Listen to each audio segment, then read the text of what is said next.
దేవుని కుమారుని పోలి ఉన్నాడు. దేవుని కుమారుని పోలి ఉన్నాడు కానీ దేవుని కుమారుడు కాదు, అంటే యేసుక్రీస్తు వారు కాదు అన్న సంగతి మనకు ఖచ్చితంగా. నా పితరుడైన అబ్రహాము ఇస్సాకులు ఎవని ఎదుట నడుచుచుండిరో ఆ దేవుడు, అంటే వాళ్ళ పితలైనటువంటి అబ్రహాం ఇస్సాకు ఎవరి ఎదుట నడిచారో, ఎవరి ద్వారా ఆశీర్వదించబడ్డారో ఆ దేవుడు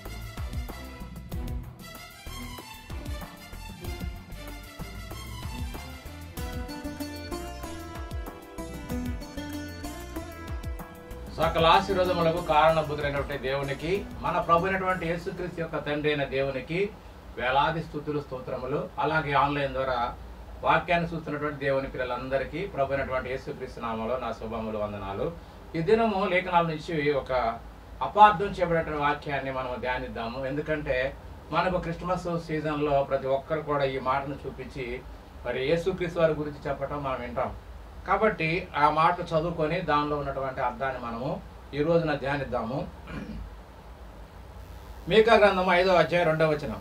బెత్లెహేమ ఎఫ్రాతా, యోదావారి కుటుంబంలో నీవు స్వల్ప గ్రామమైనను నా కొరకు ఇశ్రాయేలీయులను ఏలబోవాడు నీలో నుండి వచ్చును. కాబట్టి ఇక్కడ ఈ మాట ఖచ్చితంగా యేసుక్రీస్తు వారి గురించే. అయితే పురాతన కాలము మొదలుకొని శాశ్వత కాలము ఆయన ప్రత్యక్ష మగుచుండెను. ఇది యేసుక్రీస్తు వారు మొదటి నుండి మరి ఆయన ప్రత్యక్షమవుతున్నాడు. కాబట్టి ఆయన దేవుడే, నిత్యుడు అనేటువంటి మాటలను చాలామంది చెప్పడం నేను విన్నా. కాబట్టి ఇక్కడ ఈ మాటను బట్టి కూడా మరి శాశ్వత కాలము నుండి శాశ్వత కాలంలో ప్రత్యక్షమగుచుండెను అంటే ఎలా ప్రత్యక్షమగుచుండెను అనే మాటను తెలపడం కొరకు మన సహోదరులు ఒక మాటను తీసుకున్నారు. అదేమిటంటే ఆదికాండము 16వ అధ్యాయంలో ఒక విషయాన్ని చూపించి, ఇదిగో ఇక్కడ యేసుక్రీస్తు వారు మరి అబ్రహాం గారి కాలంలో ప్రత్యక్షమయ్యాడు, కనిపించాడు అనేటువంటి మాటను చూపించి ఆ మాటను మరి తెలియజేశారు. ఆ మాటను మనం చూద్దాము. ఏంటంటే 16వ అధ్యాయంలో ఒక సందర్భం ఉంది. మరి శారమ్మకు మరి కుమారులు లేనప్పుడు, ఆగరుకు మరి కుమారుడు పుట్టినప్పుడు ఆమె ఈమెను హీనపరచడము, ఆ తర్వాత వాళ్ళిద్దరు గొడవ పడడము, తర్వాత మరి ఆగరు పారిపోవడము, ఇవన్నీ మనకు తెలుసు.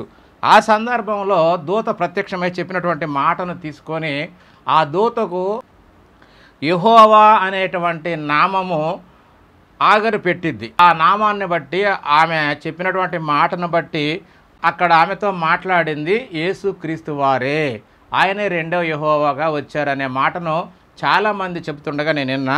కాబట్టి అంతకు ముందున్నటువంటి వచనాలను కూడా మనం చూద్దాము. ఆదికాండము 16వ అధ్యాయము 7వ వచనం నుంచి కొన్ని మాటలు చూద్దాం. యెహోవా దూత అరణ్యములో నీటి బుగ్గ యొద్ద అనగా సూరు మార్గములో బుగ్గ యొద్ద ఆమెను కనుగొని, శారాయి దాసి అయిన ఆగరు, ఎక్కడి నుండి వచ్చితివి, ఎక్కడికి వెళ్ళుచున్నావని అడిగినందుకు అది నా యజమానురాలైన శారాయి యొద్ద నుండి పారిపోవచ్చున్నానెను. అప్పుడు యెహోవా దూత నీ యజమానురాలి యొద్దకు తిరిగి వెళ్ళి ఆమె చేతి క్రింద అణిగి ఉండమని దానితో చెప్పాను. యెహోవా దూత నీ సంతానమును నిశ్చయముగా విస్తరింపజేసేదను, నీ సంతానమును నిశ్చయముగా విస్తరింపజేసేదను అని ఇక్కడ ఈ దూత దీవెన మాటలు ఆగరుతో పలికినట్టుగా మనకి ఇక్కడ అర్థమవుతుంది. కాబట్టి ఈ దూతకి మరి ఆ ఆగరు ఏమని పేరు పెట్టిందో మరి ఆ మాటను చూద్దాము. 13వ వచనం చూస్తే, అది చూచుచున్న దేవుడవు నీవే అను పేరు తనతో మాట్లాడిన యెహోవాకు పెట్టెను. తనతో మాట్లాడిన యెహోవాకు పెట్టెను. ఏలయనగా నన్ను చూసువానిని నేను ఇక్కడ చూచితిని కదా అని అనుకోనేను. నన్ను చూసిన వానిని నేను ఇక్కడ చూచితిని కదా అని చెప్పి అనుకోనేను. అయితే ఇక్కడ తనతో మాట్లాడిన యెహోవాకు పెట్టెను అనగానే ఇక్కడ యెహోవా అంటే యేసుక్రీస్తు వారు, ఇలా రెండవ యెహోవాగా చెప్పబడ్డాడు. ట్రినిటీలో రెండవ యెహోవాగా అనుకునేటువంటి వారందరికీ ఈ మాటను బట్టి ఇక్కడ ఇది యేసుక్రీస్తు వారే. ఎందుకంటే శాశ్వత కాలం నుండి శాశ్వత కాలం వరకు ప్రత్యక్షమవుతున్నాడు కాబట్టి ఈయన యేసుక్రీస్తు వారే అనే మాటను మరి చెప్పడం నేను చూశాను. కాబట్టి ఈ రోజున నిజంగా అక్కడ చూసింది యేసుక్రీస్తు వారినేనా, లేదా యెహోవా దేవుడినా అనేది ఖచ్చితంగా లేఖనాలను బట్టి మనం చూద్దాము. ఎందుకంటే మరి యేసుక్రీస్తు వారు శరీరధారిగా ఈ లోకంలోకి రాకముందు ఎప్పుడైనా దూత రూపము కానీ మానవ రూపము కానీ ఏ రూపమైనా ధరించినట్టుగా బైబిల్లో ఎక్కడా మనం చూడలేము. కానీ ఇక్కడ యేసుక్రీస్తు వారు మరి దూత రూపం ధరించినట్టుగా లేకుంటే దేవుడే వచ్చినట్టుగా మన వాళ్ళు అనుకుంటున్నారు. కానీ దేవుణ్ణి ఎవరు ఏ కాలమందు ఎప్పుడు ఎవరు చూడలేరు అన్నది మనకు ఖచ్చితంగా కన్ఫర్మ్, అందరికీ తెలుసు. మరి అలాగనే యేసుక్రీస్తు వారు ఏమైనా దూత రూపం ధరించాడా అంటే అది కూడా ఎక్కడ మనకు రుజువులు లేవు. కాబట్టి యేసుక్రీస్తు వారికి భూమి మీదకి రాకముందు ఏ రూపము ఆయనకు లేదని లేఖనాలన్నీ కూడా చూస్తుంటే మనకు అర్థమవుతుంది.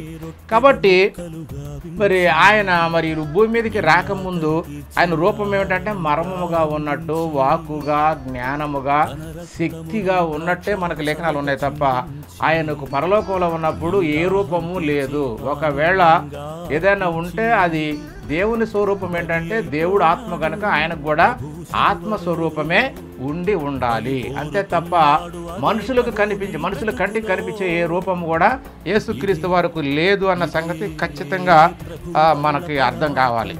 కాబట్టి యేసుక్రీస్తు వారు మరి శరీరధారిగా ఈ భూమి మీదకి రాకముందు కానీ వచ్చిన తర్వాత కానీ తండ్రి నిర్ణయానికే మరి ఆయన కట్టుబడ్డాడు తప్ప ఆయన సొంత నిర్ణయం అనేది లేదండి. నిజానికి ఆయన దేవుని కుమారుడే.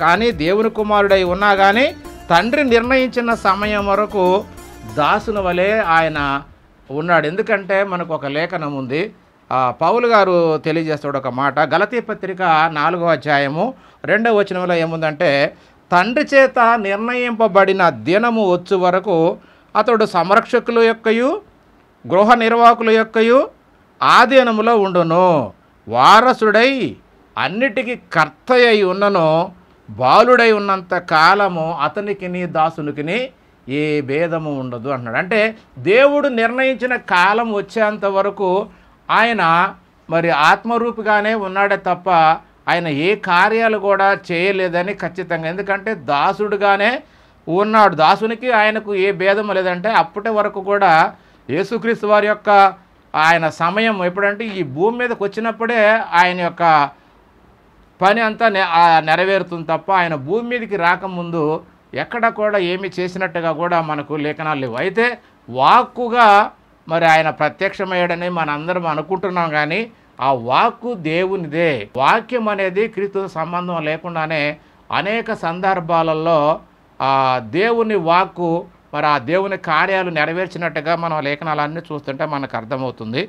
కాబట్టి మరి ఈ వాక్కు ఏమై ఉన్నదో మరి పూర్వకాలము నుండి ఏ విధంగా ప్రత్యక్షమవుతుందో లేఖనాలను బట్టి మనం చూద్దాము. పేతురు గారు రాసినటువంటి మొదటి పత్రిక 3వ అధ్యాయము 19-20 వచనాలు ఇలా ఉన్నాయి. దేవుని దీర్ఘశాంతము ఇంకనూ కనిపెట్టుచున్నప్పుడు పూర్వము నోవాహు దినములలో ఓడ సిద్ధపరచుచుండగా అవిధేయులైన వారి యొద్దకు అనగా చెరలో ఉన్న ఆత్మల యొద్దకు ఆయన ఆత్మరూపిగానే వెళ్ళి వారికి ప్రకటించెను. ఇంతకీ ఆత్మరూపము అంటే ఏమిటి అని కనుక మనం ఆలోచించినట్లయితే ఆయన ఆత్మరూపిగానే వెళ్ళి వాళ్ళకి ప్రకటించను అనే మాట ఉంది. అంటే ఆత్మరూపం అంటే వాక్యమే. ఎందుకంటే దేవుని వాక్యే అనేక సందర్భాల్లో అనేక విధాలుగా మరి ప్రవక్తలకు ప్రత్యక్షమైనట్టుగా ప్రవక్తల ద్వారా తన మాటలు సెలవిచ్చినట్టుగా మనకు లేఖనాలన్నీ కూడా చదువుతుంటే అదే అర్థమవుతుంది. కాబట్టి వాక్యం అంటే ఆత్మరూపము అని మనకు అర్థమైతే చాలా మంచిది. కాబట్టి ఇంకా ఆ మాటను కూడా మనం లేఖనాలను బట్టి చూద్దాము.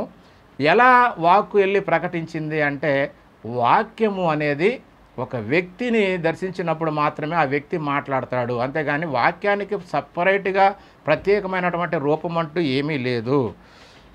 పేతురు గారు రాసినటువంటి 2వ పత్రిక 2వ అధ్యాయము 5వ వచనంలో ఇలా ఉంది. మరియు పూర్వకాలమందున్న లోకమును విడిచిపెట్టక భక్తిహీనుల సమూహం మీదికి జలప్రళయము రప్పించినప్పుడు నీతిని ప్రకటించిన నోవాహు అన్నాడు. నీతిని ప్రకటించి నోవాహు అంటే ప్రకటించింది నోవాహు దగ్గరికి వెళ్ళింది ఏంటి? వాక్కు. ఎలా వెళ్ళిందంటే ఆత్మరూపంతోనే వెళ్ళింది.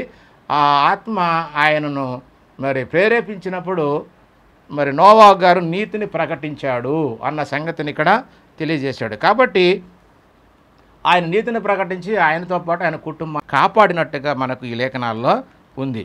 కాబట్టి దేవుడు మరి ఆయన యొక్క వాక్కు ద్వారా మొదటి నుండి కూడా మరి మనుషులకు ప్రతి విషయాన్ని తెలుపుకుంటూ ఆ కాలంలో ఉన్న వాళ్ళు కూడా రక్షించాలన్నది దేవుని యొక్క ప్రణాళిక. అందుకనే ఆయన మరి పూర్వకాలం ఏ విధంగా ఆయన మనుషులను దర్శించాడో ఆ విషయాన్ని మన కొత్త నిబంధనలో తెలియజేశాడో అది చూద్దాము. ఎబ్రీ పత్రిక 1వ అధ్యాయం 1వ వచనంలో ఇలా ఉంది: పూర్వకాలమందు నానా సమయములలోనూ నానా విధములుగా ప్రవక్తల ద్వారా మన పితరులతో మాట్లాడిన దేవుడు ఈ దినముల అంతమందు కుమారుని ద్వారా మాట్లాడాను. ఈ దినములంటే ఈ యేసుక్రీస్తు వారు ఈ లోకానికి వచ్చినప్పుడు మాట్లాడిన మాటలే కుమారుని ద్వారా మాట్లాడే తప్ప అంతకుముందు కుమారుని గురించినటువంటి ఆ ప్రస్తావన అనేది ఉండదు. ఎందుకంటే వాక్కు ఉంది. ఆ వాక్కే మరి ఆయన శరీరాన్ని ధరించుకున్నప్పుడు ఆ శరీరంలోకి వాక్కు వచ్చిందన్న సంగతి మనకు లేఖనాలన్నీ చూస్తుంటే అర్థమవుతుంది తప్ప మరి పూర్వకాలంలో ఆత్మరూపమే అంటే వాక్కు, అది దేవుని వాక్కు, దేవునితోనే ఉన్నది అన్న సంగతి మనకు బాగా తెలుసు. కాబట్టి ఇంకా మరి ప్రవక్తల ద్వారా నానా విధాలుగా నానా భాగాలుగా అంటే మరి ప్రవక్తల ద్వారా మాట్లాడాడు. ఎలాగంటే మనకు కొన్ని వచనాలు ఎలా ఉంటాయంటే ఇర్మియా గారి ద్వారా మాట్లాడినప్పుడు 1వ అధ్యాయం 2వ వచనంలో ఏమంటాడంటే యెహోవా వాక్కు ఇర్మియాకు ప్రత్యక్షమై, యెహోవా వాక్కు ఇర్మియాకు ప్రత్యక్షమై అని ఉంటుంది. అలాగే యెహెజ్కేలు 1:3లో కూడా ఏముంటుందంటే యెహెజ్కేలుకు ప్రత్యక్షము కాగా అక్కడ యెహోవా హస్తము అతని మీదికి వచ్చాను. అంటే ఆ వాక్కు ఆయన దర్శించినప్పుడు ఆ వాక్కును బట్టి వాళ్ళు మాట్లాడటం మనం చూస్తాము. అలాగే హోషేయ గ్రంథంలో కూడా మరి యెరోబాము అను ఇశ్రాయేలు రాజు దినములలో బేయేరు కుమారుడైన హోషేయకు ప్రత్యక్షమైన వాక్కు, ఇలా దేవుని వాక్కు ప్రవక్తలకు ప్రత్యక్షమై వాళ్ళు ఆ దేవుని వాక్కులు పలికినట్టుగా మనకు అర్థమవుతుంది. అంటే వాక్కే వచ్చింది తప్ప క్రీస్తు వారు రాలేదు, అది మనకు అర్థం కావాలి.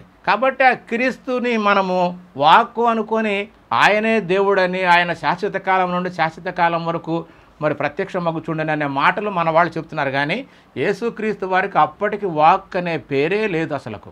ఎందుకంటే ఆయన ఆత్మగా ఉన్నాడు, కానీ అప్పటి వరకు మరి దేవుని వాక్కుగా ఉన్నటువంటిది ఆ దేవుడు వాక్కు కలిసి ఉన్నట్టుగానే మనకు లేఖనాలన్నీ చూస్తుంటే ఉన్నాయి. దేవుడిలోనే వాక్కు ఉంది, ఆ వాక్కునే దేవుడు ఆ వాక్కు ద్వారానే సమస్తమును జరిగించినట్టుగా మనకు లేఖనాలన్నీ చూస్తుంటే అర్థమవుతుంది. కాబట్టి మరి కొత్త నిబంధనలో బాప్తిస్మ ఇచ్చే యోహాను గారి కాలంలో కూడా ఆయన దగ్గరకు వాక్కు వచ్చినట్టుగా మనకు లేఖనం ఉంది. ఆ మాట చూద్దాము. లూకాసు వార్త 3వ అధ్యాయం 2వ వచనం: అన్నయు కయపయు ప్రధాన యాజకులుగాను ఉన్న కాలమున అరణ్యములోనున్న జకర్యా కుమారుడైన యోహాను నొద్దకు దేవుని వాక్యము వచ్చెను. దేవుని వాక్యము వచ్చినంటే యేసుక్రీస్తు వచ్చాడని కాదు. ఇంకా దేవుని గురించి పౌలు గారు ఒక మాట తెలియజేశాడు. 1 తిమోతి రాసిన పత్రిక 6వ అధ్యాయం 16వ వచనంలో సమీపింపరాని తేజస్సులో ఆయన మాత్రమే వచించుచు అమరత్వం గలవాడై ఉన్నాడు. మనుషులలో ఎవడునూ ఆయనను చూడలేదు, ఎవడనూ చూడనేరాడు అని ఇక్కడ దేవుణ్ణి ఎవరు చూడలేదు, చూడనేరరు అనే మాటను బట్టి అక్కడ ఆగరు చూసింది దేవుణ్ణి కాదు, క్రీస్తును కూడా కాదు. ఖచ్చితంగా ఆమె చూసింది దేవదూతనే. ఆమె యెహోవా అని పేరు పెట్టింది కూడా దేవదూతకి అన్న సంగతి మనకు ఇంకా కొన్ని వచనాలు చూసినప్పుడు మనకు చక్కగా అర్థమవుతుంది. ఎందుకంటే నిర్గమకాండము 33:20 వచనంలో కూడా మరి మోషే గారు దేవుని అడుగుతాడు, నేను నీ ముఖం చూడాలి, నిన్ను చూడాలి అన్నప్పుడు దేవుడు చెప్పిన మాట, నీవు నా ముఖమును చూడజాలవు, ఏ నరుడు నన్ను చూసి బతకడనెను. అంటే మోషే కంటే ఆగరు గొప్పదేమి కాదు. ఎందుకంటే అక్కడ ఖచ్చితంగా దేవుణ్ణి యెహోవాని చూసింది అంటే ఖచ్చితంగా ఆమె చనిపోవాలి. అది దేవుడు చెప్పినటువంటి విధానం. కాబట్టి ఈ వాక్యమే మరి ప్రతిసారి కూడా ప్రత్యక్షమైందనేది మనం గుర్తుంచుకోవాలి తప్ప ఇక్కడ దేవుడు కాదు అన్న సంగతి మనకు ఖచ్చితంగా అర్థం కావాలి. ఎందుకంటే వాక్యమే మరి ఆ రోజునటువంటి ఒక నోవాహుకు కానీ మరి అబ్రహాం గారికి కానీ మోషేకి కానీ వీళ్ళందరికీ వచ్చింది ఏంటంటే దేవుని వాక్య ప్రత్యక్షమైంది. ఆ వాక్కు కూడా ప్రవక్తలకు ప్రత్యక్షమైంది. అలాగనే దేవదూతల ద్వారా కూడా ఆ వాక్యాన్ని పంపించినట్టుగా మనకు లేఖనాలు ఉన్నాయి. ఆ లేఖనాలను కూడా మనం చూద్దాము. ఎందుకంటే వాక్యమే దేవదూతల ద్వారా తీసుకోబడింది అన్న సంగతి తెలియజేశాడు. ఆ మాటలను మనం చూద్దాము. ఎబ్రీయులకు రాసిన పత్రిక 2వ అధ్యాయము 1-2 వచనాలు. కావున మనము వినిన సంగతులను విడిచిపెట్టి కొట్టుకొని పోవునట్లు వాటి అందు మరి విశేషముగా జాగ్రత్త కలిగి ఉండవలెను.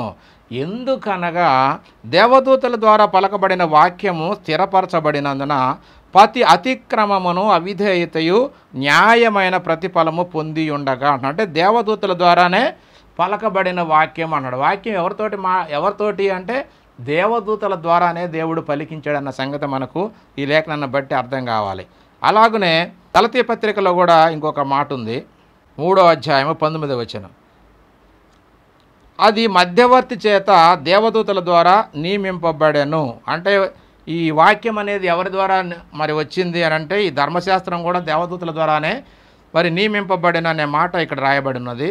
అలాగనే ఇంకా అపోస్తుల కార్యాలలో 7వ అధ్యాయం 35 వచనాల్లో కూడా మరి ఈ మాటలు అంటే ధర్మశాస్త్రం అనేది దేవదూతల ద్వారానే నిర్మించబడింది అన్న సంగతి మనకు అర్థమవుతుంది. 53వ వచనం చూద్దాం. దేవదూతల ద్వారా నియమింపబడిన ధర్మశాస్త్రమును మీరు పొందితిరి కానీ దానిని గైకొనలేదని చెప్పాను. కాబట్టి ఈ మాటలను బట్టి దేవదూతల ద్వారానే దేవుని వాక్యము వచ్చిందే తప్ప దేవుడు కానీ క్రీస్తు కానీ డైరెక్ట్గా వచ్చి ఆ కాలంలో ఎవరితో మాట్లాడటం కానీ ఎవరికి కనిపించడం కానీ జరగలేదు అన్న సంగతి మనకు ఖచ్చితంగా అర్థం కావాలి. కాబట్టి మరి ఆ కాలంలో నిజంగా ఆగరు చూసింది ఎవరినయ్యా అంటే ఖచ్చితంగా ఆమె చూసింది యెహోవా దూతనే తప్ప మరి యేసుక్రీస్తుని కాదు, అలాగనే తండ్రి అయినటువంటి యెహోవా దేవుణ్ణి కాదనేది మనకు అర్థమవుతుంది. ఎందుకంటే ఆమె చూచుచున్న దేవుడవు నీవే అను పేరు మాట్లాడిన యెహోవాకు పెట్టింది. ఎందుకంటే ఏలయనగా ఎట్లాగంటే నన్ను చూసిన వానిని నేను అక్కడ చూచితిని కదా అని అనుకొనేను. కాబట్టి ఆమె అనుకున్నది ఏంటంటే ఆ దూతను చూసి దేవుడని అనుకున్నది. కాబట్టి ఆయనకే దేవుడని పేరు పెట్టింది. కాబట్టి ఆయన మరి ఖచ్చితంగా యెహోవా నామమును ధరించుకొని వచ్చినటువంటి దూత అన్న సంగతి మనకు అర్థం కావాలి.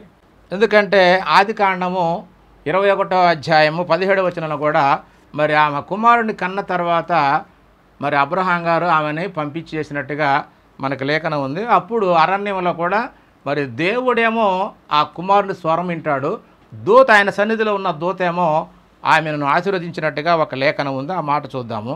ఆదికాండము 21వ అధ్యాయం 17వ వచనం. బెయేర్షెబా అరణ్యములో ఇటు అటు తిరుగుచు నీళ్లు అయిపోయిన తర్వాత ఆ పిల్లవాని సావు నేను చూడలేనని దూరంగా వెళ్ళి అతనికి ఎదురుగా కూర్చుండి ఎలుగెత్తి ఏడ్చాను అనే మాట ఇక్కడ ఉంది. అయితే అప్పుడు మరి దేవుడు 17వ వచనంలో ఏమంటాడంటే 21:17లో దేవుడు ఆ చిన్నవాని మొర వినెను. అప్పుడు దేవుని మొర అంటే ఆ పిల్లగాడు ఏడ్చినప్పుడు లేకపోతే ఎలుగెత్తి ఏడ్చినప్పుడు ఆ మాటలు దేవునికి వినపడ్డాయి అన్న సంగతి ఇక్కడ చెప్తున్నాడు. దేవుడు ఆ చిన్నవాని మొర వినెను. అప్పుడు దేవుని దూత అంటే ఆయన సన్నిధిలో ఉన్నటువంటి దేవుని దూత ఆకాశము నుండి ఆగరుని పిలిచి, ఆగరు నీకేమి వచ్చినది, భయపడకము, ఆ చిన్నవాడున్న చోటు దేవుడు వాని స్వరమును విని ఉన్నాడు. దేవుడు ఆయన ఆ పిల్లవాని స్వరం విన్నాడన్న సంగతి దూత చెబుతుంది. ఎందుకంటే దేవుడు మాట్లాడితే మనకు అర్థం కాదు కాబట్టి దేవుడు తన దూత ద్వారానే సమస్తమును మాట్లాడుతున్నాడన్న సంగతి మనకు అర్థం కావాలి. నీవు లేచి ఆ చిన్నవాణిని లేవనెత్తి నీ చేత పట్టుకొనుము, వానిని గొప్ప జనముగా చేసేదను, వారిని గొప్ప జనముగా చేసేదనని దూత ద్వారా దేవుడు మాట్లాడుతున్నాడు. ఇక్కడ మాట్లాడేది డైరెక్ట్ స్పీచ్ దేవుని దూతే మాట్లాడుతుంది. కానీ మనకు అర్థం కావాల్సింది ఏంటంటే దేవుడు దూత ద్వారా మాట్లాడుతున్నాడు అన్న సంగతి మనకు అర్థం కావాలి. కాబట్టి దేవుని తరపున ఆయన సన్నిధిలో ఉండేటువంటి ఆ దూత చెప్పుచున్నదన్న సంగతి మనకు. ఎందుకంటే నిన్ను గొప్ప జనముగా అంటే ఆగరు కుమారుడైనటువంటి ఇస్మాయేల్ని గొప్ప జనముగా చేస్తానని చెప్పి ఇక్కడ దూత డైరెక్ట్ స్పీచ్లో దేవుడే చెప్పినట్టుగా చెబుతుంది. కానీ ఆయన మాటలు అవన్నీ దేవునికి వినబడ్డాయన్న సంగతి కూడా దూతే చెబుతుంది. కాబట్టి ఆ కాలంలో ఆగరుకు కానీ శారమ్మకు కానీ మరి ఆయన చేసినటువంటి వాగ్దాన ప్రకారంగా శారమ్మకు కూడా మీదటికి ఈ సమయాన నువ్వు కుమారుడి కంటావు అన్న సంగతి ఆమెకు కూడా తెలియజేసింది కూడా ఈ దేవుని దూతే. అలాగనే మరి ఇంకా అబ్రహాం గారిని ఆశీర్వదించింది కానీ లేకపోతే యాకోబుతోటి కలబడడం కానీ యాకోబుని దీవించడం కానీ ఇవన్నీ కూడా దేవుని దూతే అన్న సంగతి మనకు ఖచ్చితంగా అర్థం కావాలి. ఎందుకంటే ఆ దూత గురించి కూడా దేవుడు ఒక చక్కని మాట తెలియజేశాడు. నిర్గమాకాండంలో ఆ దూతకు యెహోవా నామం ఉన్నది అంటున్నాడు. యెహోవా నామం అంటే యెహోవా ఎవరు? నీతిమంతుడు, సమాధానకర్త అనేటువంటి అర్థం దేవుని నామానికి ఉన్నాయి. కాబట్టి ఈ దూతకు ఆయన నామం ఉందట. ఆయన నామం అంటే ఆయన ఎలాంటి వాడు, ఆయన అధికారం కలిగిన వాడు, మరి ఆయన సమాధానానికి రాజు మరి అనేటువంటి మాటలు దేవునికి సంబంధించిన మాటలు ఈ దూతకు పెట్టబడ్డాయట. ఆ విషయాన్ని చెప్తున్నాడు. చూద్దాం. నిర్గమకాండము 23వ అధ్యాయం 20వ వచనం.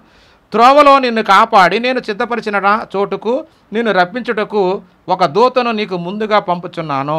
ఆయన సన్నిధిని జాగ్రత్తగా నుండి ఆయన మాట వినవలెను. ఆయనకు కోపము రేపవద్దు.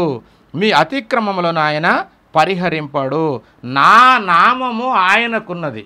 నా నామం అంటే దేవుని నామం ఏంటంటే దేవుడు సమాధానానికి కర్త, అలాగనే నీతిమంతుడు. కాబట్టి ఇలాంటి గుణాలు కలిగినటువంటి ఆ నామము ఆ దూతకు ఇవ్వబడింది అన్న సంగతిని చెప్తున్నాడు. కాబట్టి ఆ దూత ఎవరు అనేది మనము చూద్దాము. ఎందుకంటే మొట్టమొదట మరి రాజులను ఓడించి వచ్చినటువంటి అబ్రహాం గారికి మరి రాజు లోయ అనే ఆ షావే లోయ మట్టుకు బయలుదేరి వచ్చాడట. అయితే అక్కడ ఒక సన్నివేశం జరిగింది. అక్కడ మరి ఆయన కలుసుకోవడానికి ఈ మెల్కీసెదెకు అనేటువంటి ఒక వ్యక్తి అక్కడ రావడం జరిగింది. ఆదికాండము 14వ అధ్యాయం 18వ వచనం. షాలేము రాజైన మెల్కీసెదెకు రొట్టెను ద్రాక్షారసమును తీసుకొని వచ్చెను. అతడు సర్వోన్నతుడగు దేవునికి యాజకుడు. ఈయన రాజులను ఓడించి వచ్చినప్పుడు అబ్రహాం గారికి ఆ రొట్టెను ద్రాక్షారసం తీసుకొని వచ్చాడట. అతడు సర్వోన్నతుడగు దేవునికి యాజకుడు. ఈ మెల్కీసెదెకు ఎవరయ్యా అంటే సర్వోన్నతుడగు దేవునికి యాజకుడు అనే మాట ఇక్కడ ఉంది. అప్పుడు అతడు అబ్రహామును ఆశీర్వదించి ఆకాశమునకును భూమికిని సృష్టికర్తయను సర్వోన్నతుడనైన దేవుని వలన అబ్రహాము ఆశీర్వదింపబడును గాక అని అబ్రహామును ఆశీర్వదించిన వాడు ఈ మెల్కీసెదెకు అనేటువంటి యాజకుడు. ఇంతకీ ఈ షాలేము రాజైన మెల్కీసెదెకు అంటే ఏమిటో ఎవరు అనేది మనం లేఖనాల్లో కొత్త నిబంధనలో మరి పౌలు గారు చెప్పినటువంటి మాటలు చూద్దాము. హెబ్రీ పత్రిక 7వ అధ్యాయం 2-3 వచనాలు చూసినట్లయితే ఈ మెల్కీసెదెకు ఎవరు అనేది వివరణ ఇక్కడ ఉంది. ఏమిటంటే ఎవరు కలుసుకొని అబ్రహామును ఆశీర్వదించెనో, ఎవనికి అబ్రహాము అన్నిటిలో 10వ వంతు ఇచ్చెనో ఆ షాలేము రాజును మహోన్నతుడగు దేవుని యాజకుడైన మెల్కీసెదెకు నిరంతరము యాజకుడుగా ఉన్నాడు.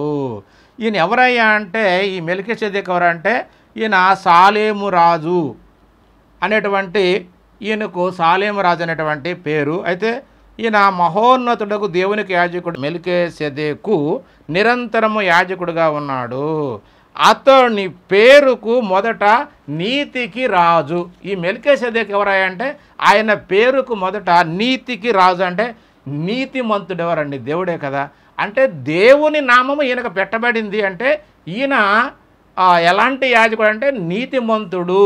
ఆయన పేరుకు అర్థం ఏంటంటే మెల్కీసెదెకు అంటేనే ఆయన పేరుకు అర్థం ఏంటంటే నీతికి రాజనియు, తర్వాత సమాధానపు రాజనియు అర్థమిచ్చు షాలేము రాజని అర్థము. షాలేము రాజు అంటేనే నీతికి రాజని, సమాధానపు రాజని అర్థమట. అంటే ఈ పేర్లు ఎవరికి సంబంధించినవి అంటే దేవునికి సంబంధించినవి. కాబట్టి ఆ దూతకు ఈ నామం ఉందంటాడంటే సమాధానానికి కర్త అని లేకపోతే నీతికి రాజు అనే పేరు ఆయనకున్నది, తన సన్నిధిలో ఉండేటువంటి దూతకు ఉన్నదన్న సంగతి మనం ఖచ్చితంగా అర్థం చేసుకోవాలి. అలాగనే ఇంకా ఏమంటాడంటే అతడు తండ్రి లేనివాడును తల్లి లేనివాడును. అంటే ఈ మెల్కీసెదెకు అనేటువంటి ఆయనకు తల్లి లేదట, తండ్రి లేడట. వంశావళి లేనివాడును, జీవిత కాలమునకు అంటే దినాలకు ఆది అయినను జీవమునకు అంతమైనను లేనివాడునై ఉండి దేవుని కుమారుని పోలి ఉన్నాడు. దేవుని కుమారుని పోలి ఉన్నాడు కానీ దేవుని కుమారుడు కాదు. అంటే యేసుక్రీస్తు వారు కాదు అన్న సంగతి మనకు ఖచ్చితంగా అర్థం కావాలి. యేసుక్రీస్తు వారికి అయితే ఈ భూమి మీద ఆ వంశావళి ఉంది, అలాగే పరలోకంలో దేవునికి కుమారుడిగా చెప్పబడ్డాడు. కాబట్టి భూమి మీదకి వచ్చినప్పుడు ఆయన అబ్రహాము యొక్క సంతానంలో పుట్టాడు, దావీదు కుమారుడిగా ఎంచబడ్డాడు. కాబట్టి ఆయనకు పరలోకంలో తండ్రి ఉన్నాడు, భూమి మీద శరీరంతో మరి మరియ గర్భం నుంచి వచ్చాడు. కాబట్టి ఇక్కడ భూమి మీద తల్లి ఉంది. కానీ మెల్కీసెదెకు అనేటువంటి యాజకుడుకు మరి ఆయనకు తల్లి లేదు, తండ్రి లేదు, వంశావళి లేదు, జీవమునకును మరి ఆది అంతం కూడా లేదు అన్న సంగతిని ఇక్కడ మరి తెలియజేయడం జరిగింది. కాబట్టి నిజంగా మరి ఈయన దేవదూత అని ఖచ్చితంగా మనకు అర్థమవుతుంది. ఎందుకంటే 148వ కీర్తన మరి ఒక మాట చూద్దాము. యెహోవా ఆజ్ఞ ఇయ్యగా అవి పుట్టినవి, అవి యెహోవా నామమును స్తుతించునుగాక. అంటే ఈ దూతలు అనేవన్నీ కూడా యెహోవా ఆజ్ఞ ఇయ్యగా పుట్టినయట, అవి యెహోవా నామమును స్తుతించునుగాక అని ఉంది. అలాగనే 148వ కీర్తన 1వ వచనం ఏమన్నదంటే ఉన్నత స్థలముల నివాసులారా ఆయన స్తుతించుడి. అంటే ఈ దూతల్లో కొన్ని ఉన్నత స్థలం అంటే దేవుడు ఉండే సన్నిధి, దేవుడు ఉన్నతమైన స్థలంలో ఉంటాడు కాబట్టి ఆయన సన్నిధిలో ఉండేటువంటి దూతలు. కాబట్టి ఉన్నత స్థలముల నివాసులారా ఆయన స్తుతించుడి, ఆయన దూతలారా మీరందరూ ఆయనను స్తుతించుడి. ఆ ఉన్నత స్థలంలో నుండుట అంటే దేవుని సన్నిధిలో ఉండే నిరంతరము యాజకుడిగా ఉండే ఈ మెల్కీసెదెకే. ఈయనే దేవుని నామమున అబ్రహామును, ఇస్సాకును, యాకోబును, ఆగరును, శారాయికు కూడా యెహోవా నామమున ప్రత్యక్షమై మాట్లాడిన దూత ఈ మెల్కీసెదెకే. యాకోబును కూడా ఆశీర్వదించినది, అతనితో పెనుగులాడినది కూడా ఈ దూతనే. కాకపోతే అప్పటి కాలంలో వాళ్ళు ఆ దేవుడుగాను లేకపోతే వాళ్ళకు ఏదో అర్థం కానటువంటి ఆలోచనలో దేవుడుగానే భావించుకున్నారే తప్ప నిజంగా వాళ్ళు ఎవరు అనేది వాళ్లకు అర్థం కాలేదు. కాబట్టి మనము ఆదికాండము చివరిలో కనుక చూసినట్లయితే 48వ అధ్యాయము 15వ వచనంలో యాకోబు గారు స్పష్టంగా వాళ్ళు దేవుడు అనుకున్నది ఎవరయ్యా అంటే ఇదిగో ఈ మెల్కీసెదెకు అనేటువంటి దూతే. ఎందుకంటే ఒక యాకోబును ఆశీర్వదించిన, ఆ అబ్రహాం గారిని ఆశీర్వదించిన, మరి ఆగరుకు విస్తరింపజేస్తానని ఆశీర్వదించిన, నీ సంతానం ఇలా ఉంటుందని ఆశీర్వదించిన, ఇవి ఆశీర్వదించింది మాత్రం ఖచ్చితంగా ఈ మెల్కీసెదెకు అనే దూతని మనకు ఖచ్చితంగా అర్థం కావాలి. కాబట్టి ఆదికాండం 48వ అధ్యాయం 15వ వచనం చూద్దాం. యాకోబు యోసేపును దీవించి నా పితరుడైన అబ్రహాము ఇస్సాకులు ఎవని ఎదుట నడుచుచుండిరో ఆ దేవుడు, అంటే వాళ్ళ పితరులైనటువంటి అబ్రహాం ఇస్సాకు ఎవరి ఎదుట నడిచారో, ఎవరి ద్వారా ఆశ్రయించబడ్డారో ఆ దేవుడు, వాళ్ళు అప్పుడు దేవుడిగా అనుకున్నారు ఆ దూతని, ఆ దేవుడు నేను పుట్టినది మొదలుకొని నేటి వరకును ఎవరు నన్ను పోషించెనో ఆ దేవుడు అనగా సమస్తమైన కీడుల నుండి నన్ను తప్పించిన దూత. అంటే వీళ్ళు దేవుడు అనుకున్నది ఎవరయ్యా అంటే ఈ మెల్కీసెదెకు అనేటువంటి దేవుని సన్నిధిలో ఉండే దేవుని నామాన్ని వచ్చినటువంటి దూత అన్న సంగతి మనకు ఖచ్చితంగా అర్థం కావాలి. అనగా సమస్తమైన కీడుల నుండి నన్ను తప్పించిన దూత ఈ పిల్లలను ఆశీర్వదించునుగాక.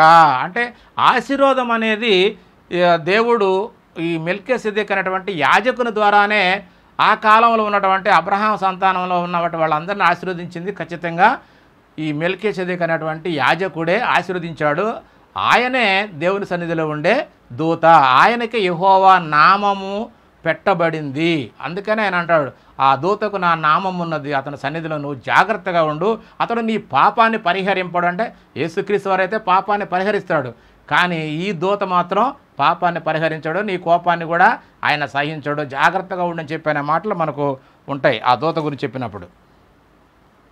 కాబట్టి ఇంకా ఏమంటున్నాడంటే ఆ దూత ఈ పిల్లలను ఆశీర్వదించునుగాక, నా పేరును అబ్రహాం ఇస్సాకులను నా పితరుల పేర్లు వానికి పెట్టబడును గాక, వారు భూమి మీద విస్తరించుదురు గాక అని చెప్పి ఆయన తన దూతను మరి దీవించును గాక అని చెప్పి దూతతో మాట్లాడుతున్నట్టుగా మనకు అనిపిస్తుంది.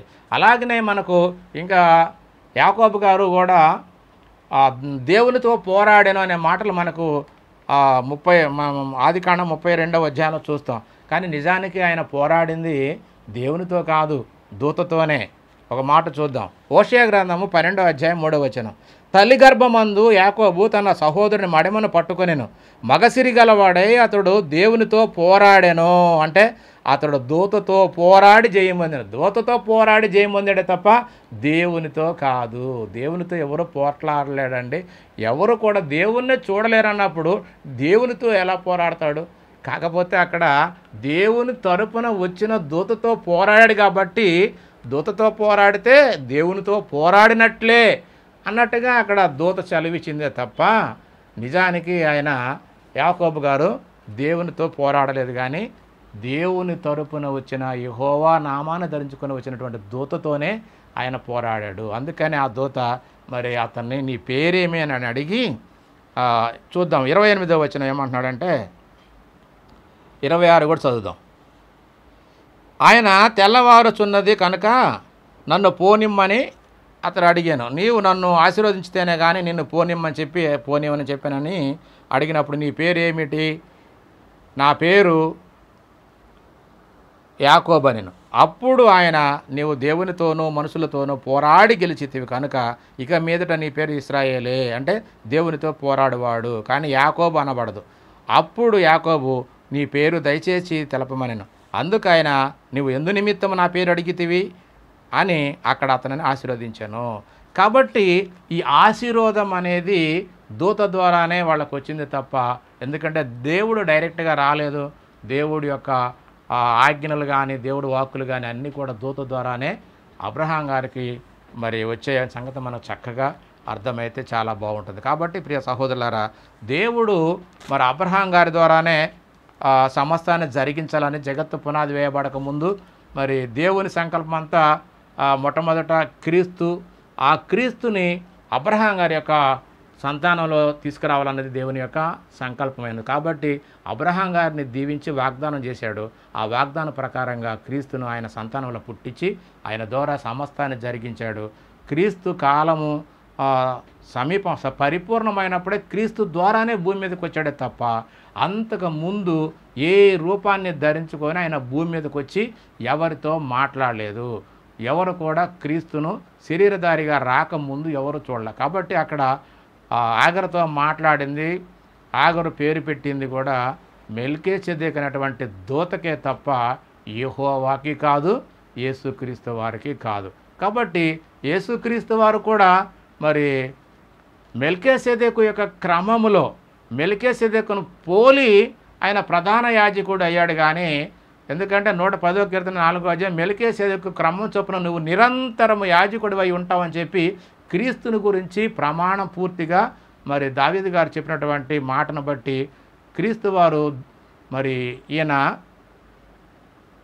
మెల్కీసెదెకును పోలిన వాడే తప్ప మెల్కీసెదెకు కాదు. యేసుక్రీస్తు వారు కూడా మెల్కీసెదెకు కాదు, మెల్కీసెదెకును పోలినటువంటి ప్రధాన యాజకుడు. కాబట్టి ఆయన గురించి మరి ప్రమాణము దేవుడు చేశాడు. కాబట్టి ఆ ప్రమాణ పూర్తిగా ఈయన చనిపోయి తిరిగి లేచిన తర్వాత నిరంతరము యాజకుడిగా దేవుని చేత పిలువబడి నియమించబడ్డాడు. కానీ అంతకు ముందు ఎప్పుడూ రాలేదు అన్న సంగతి ఖచ్చితంగా మరి గుర్తుంచుకొని సత్యాన్ని గ్రహిస్తారని ప్రభుపేట మనవి చేస్తూ నేను ముగిస్తున్నాను. అందరికీ వందనాలు. దేవునికి స్తోత్రం.